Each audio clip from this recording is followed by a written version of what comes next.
for you. Eschew obfuscation. Huh? Wait, you're confused? All right, let's try that in another version. Avoid confusion. Now, so you know, both of these little phrases mean the exact same thing.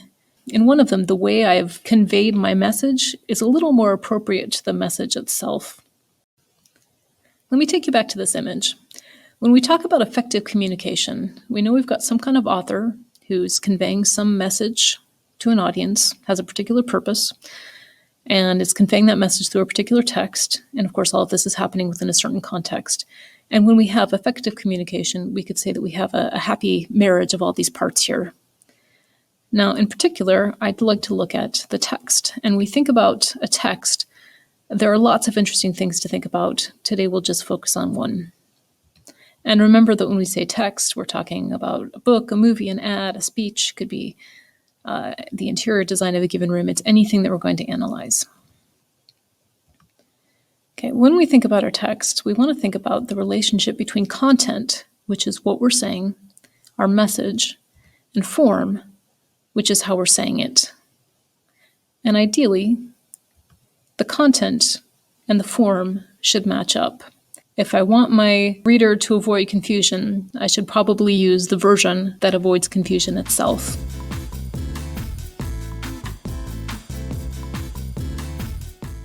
Now, if you'd like to think of it this way, content, again, is what you say. Form is how you say it. And so the same content could take on many different forms. Now, just as a parenthetical side note here, depending on what field you go into, you may be more interested in considering the relationship between function and form. So let's say you're making a shoe. Well, the shoe has a particular function, right? To protect the foot, maybe to help you run better. And so the form of that shoe, the design of that shoe, ought to be appropriate to what the shoe is for. It ought to protect the foot, it ought to help you run better. Sometimes, though, you may have a product that focuses far more on form than on function. In this case, we've got a really sweet-looking shoe that would be terrible to walk in.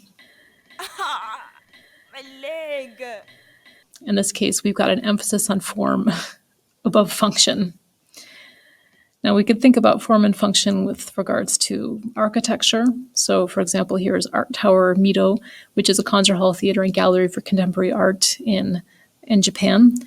And you can see that the form of this building matches that sort of idea of contemporary art.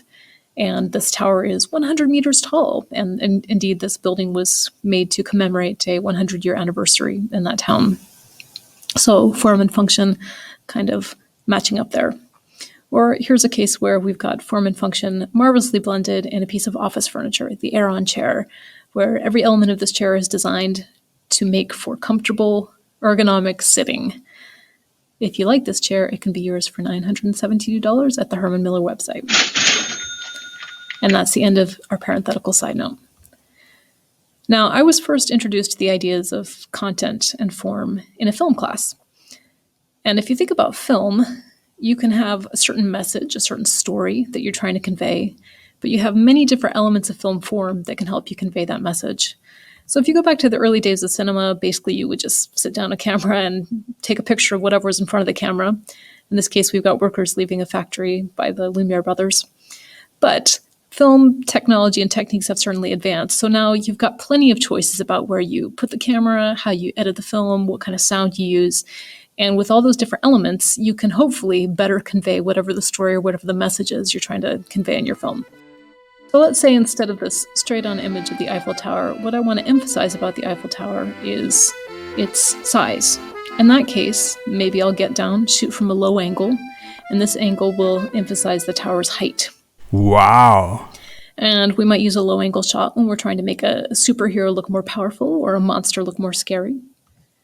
Or perhaps I want to emphasize something different about this tower. Maybe I want to get a sense of it in its setting, or maybe I want to make it look a little less big than it actually is, in which case maybe I get up high, shoot from a high angle. And this is the shot that I might use again if I'm trying to make something look a little smaller or a little less powerful. When you think about film, it's easy to see how several different elements of form can work together to convey the story or the meaning of the film. We've got editing, we've got music, we've got lighting, we've got camera moves. Again, lots of tools in that filmmaker's toolkit. And in a good film, the form of the film will be appropriate to the content of the film. The techniques that the filmmaker uses will be used in support of that story. But what about words? Because after all, we're going to be doing a lot of writing in this class, not so much with making movies.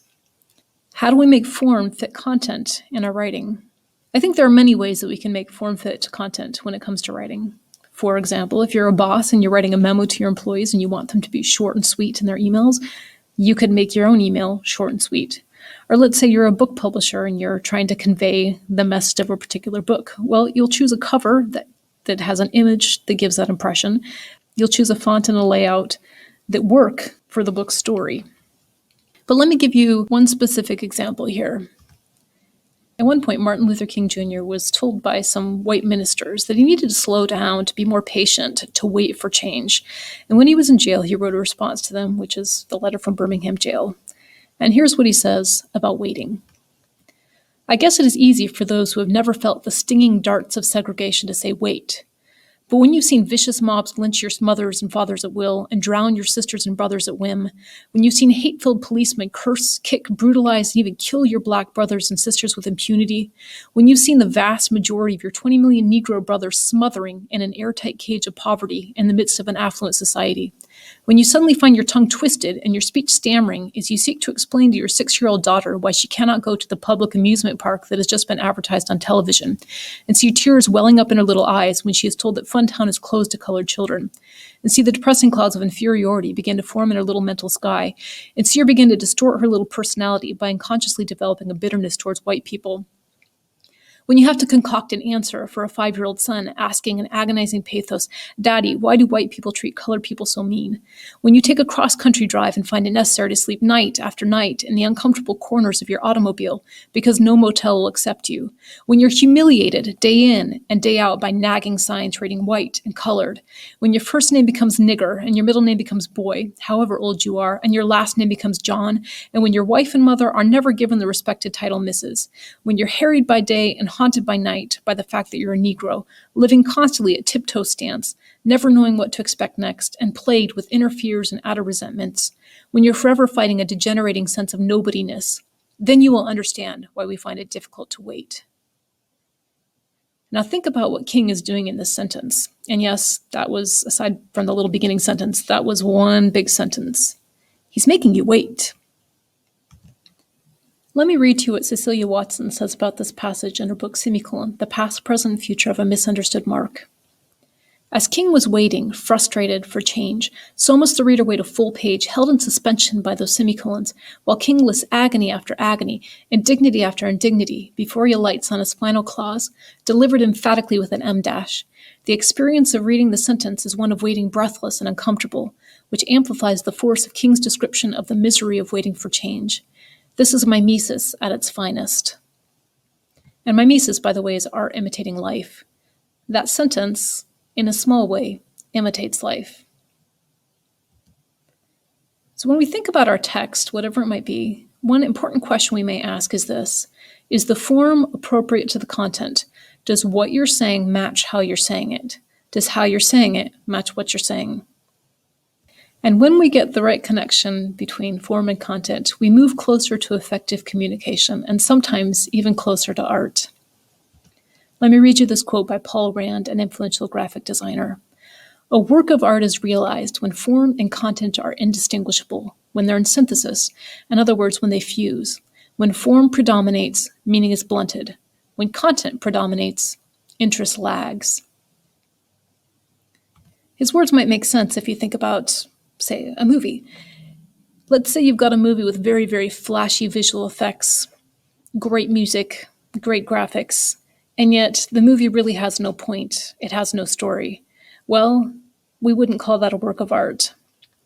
In contrast, you might have a film that has a great story but has been really poorly made. We wouldn't call that art either.